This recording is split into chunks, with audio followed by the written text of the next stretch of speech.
Hair transplant surgery का दावा करते हैं, लेकिन सस्ते के चक्कर में जान पर बात बनाती है।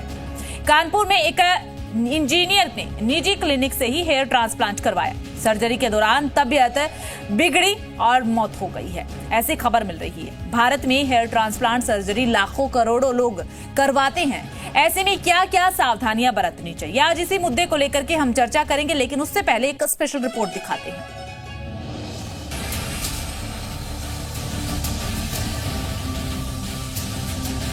क्या मौत को दावत दे रहे हैं हेयर ट्रांसप्लांट? क्या गंजे सिर पर बाल उगाने की चाहत जिंदगी पर भारी पड़ सकती है? ये सवाल इसलिए क्योंकि कानपुर से एक ऐसा मामला सामने आया है जिसे सुनकर आप हेयर ट्रांसप्लांट करवाने से पहले 100 बार जरूर सोचेंगे। दरअसल पनकी के रहने वाले विनीत दुबे की हेयर ट्रांसप्लांट के दौरान मौत हो गई।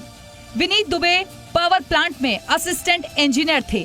13 मार्च को विनीत हेयर ट्रांसप्लांट कराने के लिए एम्पायर वाराही क्लिनिक गए थे। इसी दौरान उनकी हालत बिगड़ गई। बोलते बोलते एकदम लुढ़क गए। उसके बाद सांस लेने में उनको दिक्कत हुई, आईसीयू में शिफ्ट किया गया। फिर दोपहर में उनको रेजेंसी में शिफ्ट किया गया, जहां दूसरे दिन डेथ हो गई उनकी। हालत बिगड़ने पर क्लिनिक के डॉक्टर ने विनीत को अस्पताल में भर्ती करवाया, जहां इलाज के दौरान 14 मार्च को इनकी मौत हो गई। परिवार वालों का कहना है कि क्लिनिक की डॉक्टर ने बताया था कि हेयर ट्रांसप्लांट के दौरान विनीत के चेहरे पर सूजन आई थी। पीड़ित परिवार ने डॉक्टर पर गलत इलाज का आरोप लगाते हुए मामला दर्ज करवाया है। इसमें एक महिला के द्वारा यह शिकायत की गई कि उनके पति की हेयर ट्रांसप्लांट के दौरान उपचार के दौरान उनकी मृत्यु हो गई। इसके क्रम में एक अभियोग दिनांक 9 को रावतपुर पे डॉक्टर के खिलाफ पंजीकृत किया गया है, जिसमें विवेचना की जा रही है। बहरहाल विनीत दुबे मामले में पुलिस कार्रवाई की बात कर रही है, लेकिन इस मामले को लेकर सवाल खड़े हो गए हैं कि आखिर क्यों जगह जगह हेयर ट्रांसप्लांट के नाम पर ऐसी दुकानें खुल गई हैं जो मौत को दावत दे रही हैं। ब्यूरो रिपोर्ट, जी मीडिया। अब चलिए इसी पर चर्चा करने के लिए हमारे साथ खास मेहमान जुड़ चुके हैं। Doctor Ajay Dubey, hair transplant surgeon, हमारे साथ जुड़ चुके हैं। अजय जी, सबसे पहले आपका स्वागत। और देखिए, आपने भी ये खबर और ये रिपोर्ट हमारी देखी होगी कि किस तरीके से हेयर ट्रांसप्लांट की वजह से एक शख्स की जान चली गई। ऐसा पहली बार नहीं हुआ, इससे पहले भी कई मामले ऐसे सामने आ चुके हैं। तो इसी से शुरुआत करते हैं कि आखिरकार क्यों इस तरीके के मामले सामने आ रहे हैं, क्या वजह होती है कि हेयर ट्रांसप्लांट की वजह से लोगों की जान चली जाती है?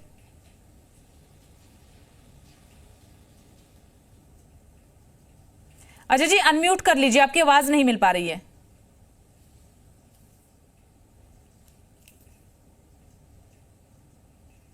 संवेदना सबसे पहले तो, और उससे ज्यादा तो कुछ बोल नहीं सकता मैं।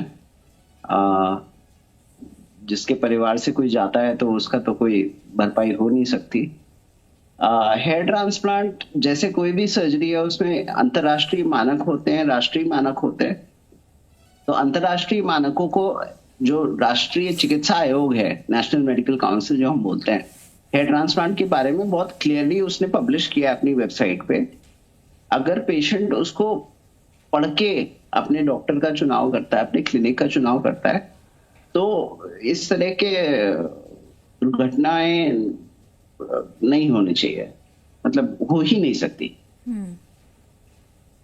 तो अजय जी, किन किन बातों का ख्याल जो है वो रखना चाहिए जब एक कोई भी शख्स हेयर ट्रांसप्लांट के लिए जाता है? आप बहुत क्लियरली, आजकल तो गूगल सबके पास है, एनएमसी गाइडलाइंस, राष्ट्रीय चिकित्सा आयोग, आप राष्ट्रीय चिकित्सा आयोग हेयर ट्रांसप्लांट गाइडलाइंस आप पढ़ लीजिए।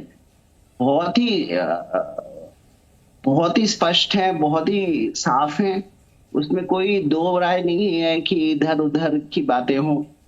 तो जैसे अभी मैं पढ़ रहा था इसके बारे में, तो एमबीबीएस के पाठ्यक्रम में हेयर ट्रांसप्लांट, बालों के प्रत्यारोपण का कोई पढ़ाई नहीं होती है। तो राष्ट्रीय चिकित्सा आयोग ने, जैसे आपने बोला, पहले इस तरह की दुर्घटनाएं हो चुकी हैं, उसके बाद राष्ट्रीय चिकित्सा आयोग ने बहुत ही साफ स्पष्ट मानक तय किए जो अंतर्राष्ट्रीय मानकों के अनुसार हैं। ठीक है। तो ठीक है अजय जी, कुछ चीजें जो आप बता सके वो आपसे मैं जानना चाहूंगी, लेकिन फिलहाल हमारे साथ मृतक विनीत के चाचा वेद प्रकाश त्रिपाठी जुड़ चुके हैं। वेद प्रकाश जी, सबसे पहले तो आपका स्वागत। संवेदनाएं जी मीडिया की आपके साथ हैं। क्या हुआ था विनीत के साथ? मैडम, होली के दिन मेरे पास फोन आया और पता चला कि यहाँ एडमिट है पंजाब हॉस्पिटल में। हम गए तो इनको पहचान नहीं पाए, इतनी शैलिक, बहुत ज्यादा शैलिक थी, इनको पहचान नहीं पाए। ये देख भी नहीं सकते थे आंखों से, और कोई केयर नहीं था, ना कोई आदमी इनके पास। तो पता चला कोई लेडीज इनको छोड़ के चली गई। बाद में पता चला कि कोई हेयर ट्रांसप्लांट करने वाली अनुष्का तिवारी थी, वही छोड़ के चली गई। बाद में इनको हमने 2 बजे के बाद शिफ्ट किया इनको रीजेंसी हॉस्पिटल में, जहां इनकी रात में डेथ हो गई।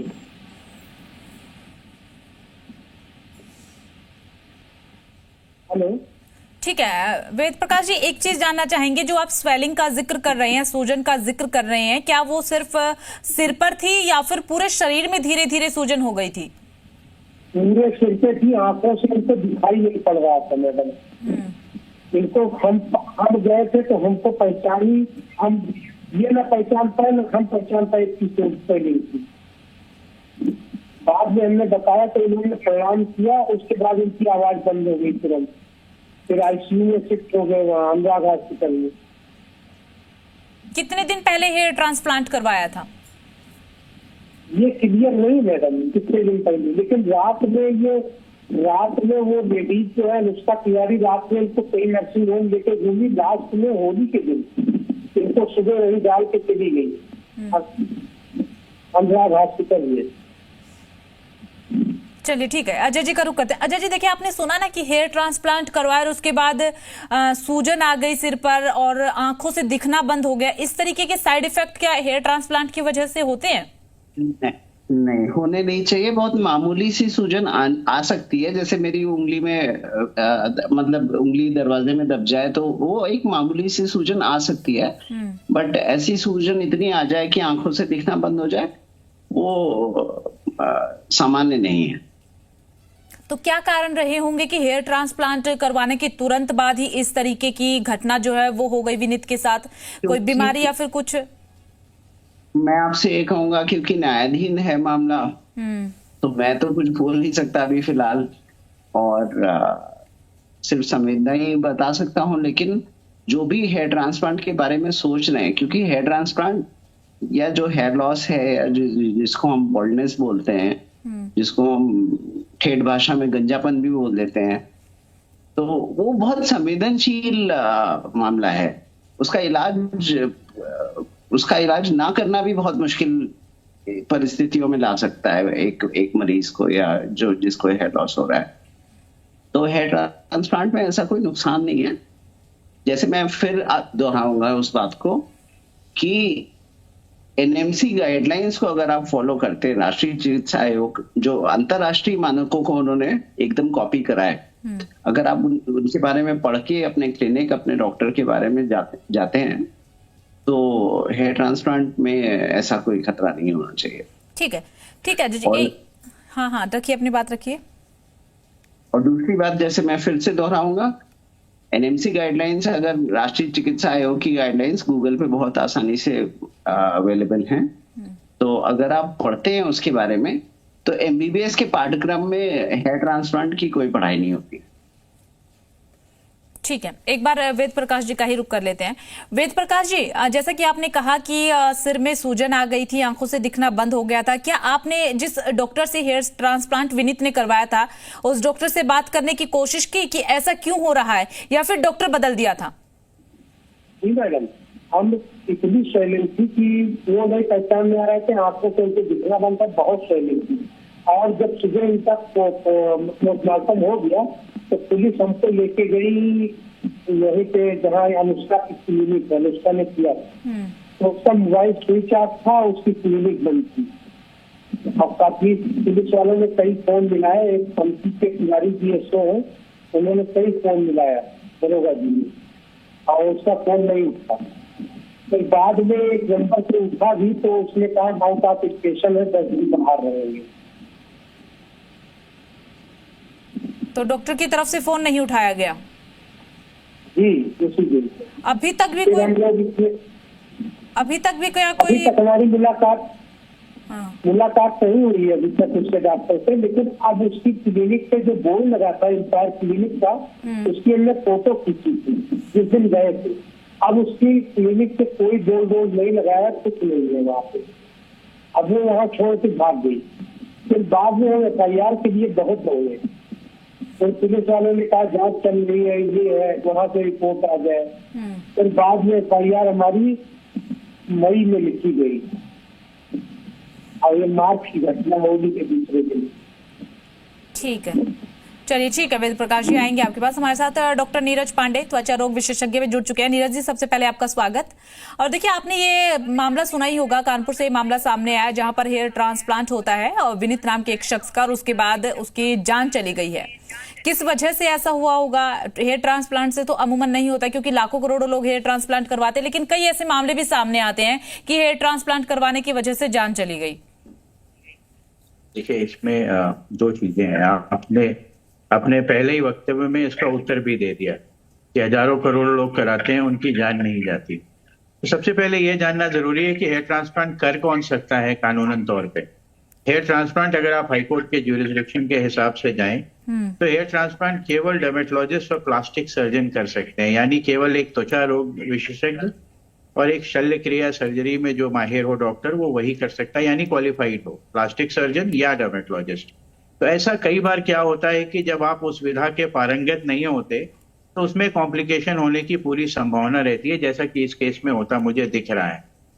जितना मुझे पता है कि जैसे ही उन्होंने एनेस्थीसिया के लिए इंजेक्शन लगाया, काफी स्वेलिंग हुई और कोई शायद रिएक्शन हुआ, उसके लिए उन्होंने किसी बड़े हॉस्पिटल में रेफर किया, जो छोटा सा मैंने अभी एक राइटअप पढ़ा है। अभी पूरा वक्त में तो मुझे नहीं मालूम है कि एग्जैक्टली क्या हुआ है और किस मेडिकल कंडीशन के लिए उनको रेफर किया है, पर हो सकता हो कि जो एनेस्थीसिया यूज किया हो उसकी वजह से हुआ हो। उनके चाचा बता रहे कि आंखों से दिखना भी बंद हो गया था, पहचान ही नहीं पा रहे थे वो किसी को।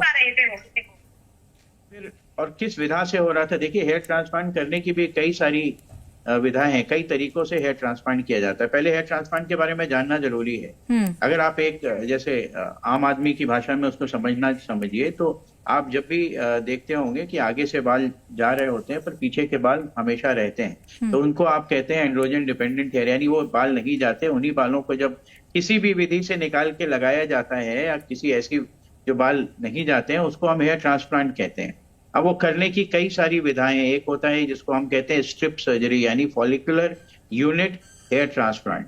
दूसरा हम कहते हैं FUE, यानी फॉलिकुलर यूनिट एक्सट्रैक्ट, यानी एक है कि पूरा इंसिजन दिया, एक पूरा काट के चीरा लगा के एक निकाला, उससे एक ग्राफ्ट अलग किया, लगाया, जो काफी पुरानी विधा है, अभी भी लोग करते हैं और इसको क्वालिफाइड लोग करते हैं, उससे भी रिजल्ट आता है। दूसरा है FUE, यानी जो एक हेयर फॉलिकल को निकालना और उसको एक्सट्रैक्ट करके फिर इम्प्लांट करना। तो उसके बाद होते हैं कई सारी एडवांस, यानी साइज ऑफ द, किस साइज ऑफ पंच से आप निकाल रहे हैं उसको कितना कम होता जा रहा है, वो एडवांसमेंट हुई है। यानी जितने कम ट्रॉमा के साथ, यानी कितनी कम उसको हम कोई बिना किसी चोट पहुंचाए हुए एक ग्राफ्ट निकाल के लगाना। तो अब धीरे धीरे हेयर ट्रांसप्लांट की विधा भी काफी एडवांस हो गई है। तो अब उन्होंने क्या किया और क्या करने की कोशिश करी, मुझे लगता है हो सकता हो कि शायद स्ट्रिप सर्जरी करने की कोशिश की जिससे कोई नर्व डैमेज हुई हो और उससे ऐसा हुआ हो, लेकिन ये सब अभी अनुमान है, स्पेकुलेशन है, क्योंकि इसके बारे में अभी हमको जानकारी नहीं कि किस विधा से वो करने की कोशिश कर रहे थे। ठीक है नीरज जी, एक चीज आपसे समझना चाहेंगे कि हेयर ट्रांसप्लांट कितने तरह के होते हैं? मतलब हेयर ट्रांसप्लांट देखिए जो मैंने अभी बताया, एक्चुअली तो हेयर ट्रांसप्लांट अभी सिर्फ दो ही तरह के होते हैं, एक स्ट्रिप सर्जरी होती है और एक FUE होती है, फॉलिकुलर यूनिट एक्सट्रैक्ट। लेकिन यही FUE काफी एडवांस होता गया है। जैसे एक अब उसको जैसे हम लोग डायरेक्ट हेयर इम्प्लांट भी कहते हैं। फिर एक ही निकालने की जो विधा है ना, वो धीरे धीरे एडवांस होती। सारा खेल एक्सट्रैक्शन में है, साइज ऑफ द पंचेस पे है, यानी जिस इंस्ट्रूमेंट से, यानी जिस चीज से हम लोग एक हेयर निकालते हैं उसका साइज कितना छोटा है उस पर डिपेंड भी करता है। तो इसलिए विधि तो यही दो है। मतलब हेयर ट्रांसप्लांट अगर आप देखें तो पूरी फिलॉसफी, पूरा साइंस तो एक ही है, बस करने का तरीका अलग अलग है। उसमें आप समझ लीजिए दो ब्रॉड तरीके हैं। वो जो 2 ब्रॉड तरीके मैं आपको बता रहा हूँ यही एक। ठीक है, चलिए ठीक है। नीरज जी लौटेंगे हमारे साथ। मृतक विनीत की पत्नी जया जुड़ चुकी है। जया का सबसे पहले स्वागत करते हैं। जया जी, देखिए जी मीडिया की संवेदनाएं आपके साथ है। क्या कुछ हुआ था विनीत के साथ, आप अगर बता पाए तो। जो कि फेक डॉक्टर है, हेयर ट्रांसप्लांट की डॉक्टर भी नहीं है, उन्होंने इनका हेयर ट्रांसप्लांट किया विदाउट एनी मेडिकल टेस्ट, और जिसकी वजह से, और इनके पास कोई भी डिग्री वगैरह भी नहीं है, और जिसकी वजह से इनकी डेथ हो गई है। तो जब क्या विनीत हेयर ट्रांसप्लांट के लिए गए तो बातचीत नहीं हुई थी, तो ये जानेंगे जया से आपसे थोड़ी देर पहले। एक बार अजय जी का रुख कर लेते हैं। अजय जी, देखिए नीरज जी ने बहुत अच्छे से बताया कि किस तरीके से हेयर ट्रांसप्लांट 2 तरह का होता है, हम कितना टाइम लगता है, किस तरीके से होता है। और देखिए अभी आपने जया जी को सुना होगा कि कोई भी मेडिकल टेस्ट नहीं हुआ। क्या हेयर ट्रांसप्लांट से पहले कुछ मेडिकल टेस्ट होते हैं जो जरूरी होते हैं, कंपल्सरी होते हैं? कौन से वो टेस्ट है, अगर आप कुछ बता पाए। बहुत युवा आयु में इतनी जरूरत नहीं होती है, लेकिन कुछ तो बेसिक मेडिकल टेस्ट जो मिनिमम चाहिए हमें वो तो हम कराते ही हैं। और जैसे ब्लड शुगर हो गया, ब्लड प्रेशर हम मेजर करते हैं एक बार, अगर थोड़ा आयु ज्यादा है तो ईसीजी कराते हैं। बट इतनी बड़ी सर्जरी नहीं है। अगर क्वालिफाइड हाथों में, जिनको मैं बोलता हूँ कि क्वालिफाइड हाथों में अगर हो रही है, फिर मैं वापस उसी बात पे जाऊंगा, आप बोलोगे कि वही बात आप रिपीट कर रहे हो। लेकिन जो अगर एनएमसी गाइडलाइंस, राष्ट्रीय चिकित्सा आयोग की गाइडलाइंस फॉलो हो रही है, उनके मानक फॉलो हो रहे हैं, तो इस तरह का दुर्भाग्यपूर्ण घटना होना संभव ही नहीं है। चलिए ठीक है, नीरज जी का रुख कर लेते हैं। नीरज जी, हेयर ट्रांसप्लांट के दौरान किन किन दिक्कतों का सामना करना पड़ सकता है, पेशेंट को भी या फिर डॉक्टर को भी? दोनों ही नजरियों से बताइएगा। मैं दोनों चीजें आपको बताता हूँ। एक तो पहला सवाल जो अभी आपने अजय जी से पूछा था कि क्या क्या हम लोगों को टेस्ट कराने होते हैं। जनरली जो होते हैं ना वो किसी टेस्ट की जरूरत, जैसे डॉक्टर अजय ने कहा, इतनी बेसिक सिंपल प्रोसीजर है कि नहीं पड़ती। फिर भी एक वायरल मार्कर्स, यानी जैसे हेपेटाइटिस का टेस्ट करा लिया, HIV का करा लिया, वो इसलिए भी कराया जाता है कि हम लोगों को उनका स्टेटस पता हो। जब भी किसी प्रोसीजर में थोड़े बहुत भी ब्लड आने की संभावना हो, उसमें ये बेसिक ट्रीटमेंट, बेसिक टेस्ट होते हैं। इसके बाद मैं आता हूँ क्या क्या कॉम्प्लिकेशन हो सकते हैं। अगर ये ठीक से किए गए हैं तो मोस्टली कॉम्प्लिकेशन के कोई चांसेस नहीं होते। लेकिन अगर होना है तो सबसे पहला जो कॉमनेस्ट है वो फॉलिकुलाइटिस हो सकता है, यानी जो हेयर फॉलिकल आप लगाते हैं उनमें कोई इन्फेक्शन हो सकता है। इन्फेक्शन की वजह से सूजन आ सकती है, ट्रांसप्लांट हो सकता हो कि सक्सेसफुल ना हो या पार्शियल सक्सेस मिले उसमें, और वो एंटीबायोटिक्स के साथ या थोड़े समय के साथ ठीक हो जाता है। हेयर ट्रांसप्लांट का उस जगह पे पेन रह सकता है, कभी कभी जैसे कोई नर्व इंजरी रह जाए तो उस जगह पे महीनों तक पेन रह सकता है। वो भी ये जो अभी डॉक्टर अजय ने कहा, मैं इनसे पूर्णतया सहमत हूँ। अगर वो क्वालिफाइड हाथों में है, मैंने ऐसा कोई केस किसी डर्मेटोलॉजिस्ट या प्लास्टिक सर्जन के साथ नहीं देखा। लेकिन आपने एक थ्योरेटिकल सवाल पूछा है मुझसे कि क्या क्या संभावनाएं हैं, तो ये संभावना है कि अगर कोई नर्व डैमेज हो रही हो तो उससे उस जगह पे काफी लंबे समय तक आप छुएं तो दर्द महसूस हो सकता है। इसके अलावा कभी कभी क्या है, एक जगह पे किसी जगह सूजन आ सकती है जो लंबे समय तक रह सकती है। इसके अलावा कभी कभी वहां पे स्कारिंग जो हो जाती है वो ज्यादा विजिबल हो जाती है तो दिख सकती है। ऐसा कोई लाइफ थ्रेटनिंग कॉम्प्लिकेशन अच्छे हाथों में हेयर ट्रांसप्लांट से किसी भी विधा से नहीं होता। ठीक है। अच्छा, अगर जब जैसा कि आपने कहा कि कुछ बेसिक टेस्ट होते हैं, यही बात अजय जी ने भी कही और आपने भी कही कि कुछ बेसिक टेस्ट कभी कभार करवाते, वैसे तो यूजुअली जरूरत नहीं पड़ती है। तो जब वो टेस्ट करवाते हैं या फिर आप पेशेंट जब आपके पास आता है, आप उनसे बातचीत करते हैं, तो कुछ लोग ऐसे भी निकलते होंगे जिनके हेयर ट्रांसप्लांट करना भी पॉसिबल नहीं होता। वो किस केस में होता है या ऐसा नहीं होता? देखिए हेयर ट्रांसप्लांट तो पहले क्लिनिकल कंडीशन बहुत जरूरी है। अगर आप किसी मेल की बात करते हैं, यानी किसी आदमी के केस में अगर मैं बताऊं आपको, तो टेस्ट से पहले तो ये उनकी क्लिनिकल, यानी किस दशा में वो हमारे पास आए हैं। जो हेयर लॉस की भी एक ग्रेडिंग होती है, ग्रेड 1 से लेके ग्रेड 7 तक। अगर वो जेनेटिक पैटर्न, मेल पैटर्न अनुवांशिक है, और ऐसे बहुत सारे हैं, किस दशा में कितना सीवियर हेयर लॉस है, आपका डोनर एरिया आपका इस लायक है क्या कि वहां से निकाल के हेयर ट्रांसप्लांट किया जा सके। तो कई बार कई लोग उस दशा में हमारे पास आते हैं कि वो ट्रांसप्लांट की संभावना में भी वो रिजल्ट नहीं आ पाता, तो उस समय हम लोग उनको मना करते हैं या कह पाते हैं कि सिर्फ आगे की हेयरलाइन बन पाएगी जिससे आपका जो स्वरूप है थोड़ा बदल जाएगा और आप थोड़ा और अच्छे लगने लगेंगे, पर पूरा ट्रांसप्लांट करना संभव नहीं होगा। तो सबसे पहला कारण ये है कि किस अवस्था में, किस सीवियरिटी के साथ हमारे पास वो आते हैं। फिर दूसरा आता है कि बहुत सारे, अगर कोई जैसे वायरल मार्कर किसी के पॉजिटिव हैं, किसी को HIV है, किसी को हेपेटाइटिस है, किसी का आपका डायबिटीज बहुत बढ़ा हुआ है, या कोई बहुत सीवियर इन्फेक्शन है, उस दशा में भी हम लोग ट्रांसप्लांट जनरली नहीं करना चाहते। इनको हम कॉन्ट्राइंडिकेशन फॉर द ट्रांसप्लांट कहते हैं। ठीक है नीरज जी, आएंगे। एक बार वेद प्रकाश का रुख कर लेते हैं। वेद प्रकाश जी, फिलहाल आपकी क्या मांग है और पुलिस की तरफ से क्या कुछ कहा जा रहा है? मेरे परिवार से लिख ली है मैडम। अब मांग यही है कि जांच होनी चाहिए और उनको सजा मिलनी चाहिए। और ये जो ट्रांसप्लांट, उनके कोई डॉक्टर की डिग्री नहीं लग रही कि ट्रांसप्लांट करती है। अब ये अभी तो पता चला कि अपना बोर्ड और सब उखाड़ ले गई है अपने क्लिनिक से। आजकल में जब मीडिया में थोड़ा पेपर ओपर में निकल आया, आप लोगों ने थोड़ा निकाला है, तो बोर्ड और अपना उखाड़ ले गई जहाँ क्लिनिक को भी विनायक करी। अब यही हम चाहते हैं कि न्याय होना चाहिए और लोगों की इज्जत न हो उनके हाथों से। ठीक है, नीरज जी का रुख कर लेते हैं। नीरज जी, हेयर ट्रांसप्लांट के बाद अमूमन लोगों को किन किन समस्याओं का सामना करना पड़ता है? मैं समझा नहीं, अभी मैंने इसका उत्तर दिया कि जनरली हेयर ट्रांसप्लांट के बाद कोई समस्या नहीं होती। जैसे अगर कि सही आता कभी तो अगर जैसे कि वो बताया विनीत के केस में हुआ कि सूजन आ गई है शरीर पे, सिर पर, तो क्या ऐसा होता है कि हेयर ट्रांसप्लांट के बाद सूजन आती है? तीसरे कभी कभी जैसे आगे की तरफ हल्की सूजन आ सकती है, 2 से 3 दिन में चली जाती है और नॉर्मल होती है वो। पर इमीडिएट ऐसा जैसा आप कह रहे हैं, इसमें कहीं ना कहीं जानकारी का अभाव होना है, यानी हेयर ट्रांसप्लांट के लिए वो पारंगत नहीं थे जो भी कर रहे थे। इसका मुझे ऐसा इन बातों से ही एहसास होता है। अगर आप मुझे इजाजत दें तो आपके माध्यम से एक अपील कर सकता हूँ, क्योंकि आपकी जो हमारे दर्शकगण हैं वो ये समझ सके कि भाई इसके लिए आगे के लिए ये जानना जरूरी है, परिवार के सदस्यों से भी और सबके लिए ये जरूरी इसलिए है ना कि जितने हमारे जहां भी हम लोगों को ये सुन रहे हो कि जो हेयर ट्रांसप्लांट की विधा है, कभी भी अगर हेयर ट्रांसप्लांट के लिए आप अपने लिए एक डिसाइड करते हैं या सोचते हैं, तो ये जरूर देखिए कि किससे करा रहे हैं, उसकी डिग्री जरूर देखिए कि क्या वो एक पढ़ा लिखा यानी क्वालिफाइड डर्मेटोलॉजिस्ट, त्वचा रोग विशेषज्ञ है या नहीं है, या एक शल्य क्रिया विशेषज्ञ यानी प्लास्टिक सर्जन है या नहीं है। इन 2 विधाओं के अलावा कानूनन कोई और हेयर ट्रांसप्लांट कर ही नहीं सकता। चलिए, ठीक है अजय जी, नीरज जी, आप सभी का बहुत बहुत शुक्रिया हमारे साथ जुड़ने के लिए, बातचीत करने के लिए। तो देखिए, जब भी आप भी अगर कभी हेयर ट्रांसप्लांट करवाने जाते हैं तो उससे पहले वो गाइडलाइंस आप पढ़िए, तमाम चीजों का आप ध्यान रखिए और उसके बाद ये जरूर देखिए कि जिस डॉक्टर के पास आप जा रहे हैं उसके पास डिग्री है या नहीं है, उसके बाद ही आप हेयर ट्रांसप्लांट करवाए, वरना आपकी जान पर बन सकती है। यहाँ रुकेंगे एक छोटे से ब्रेक के लिए, जल्द हाजिर होंगे।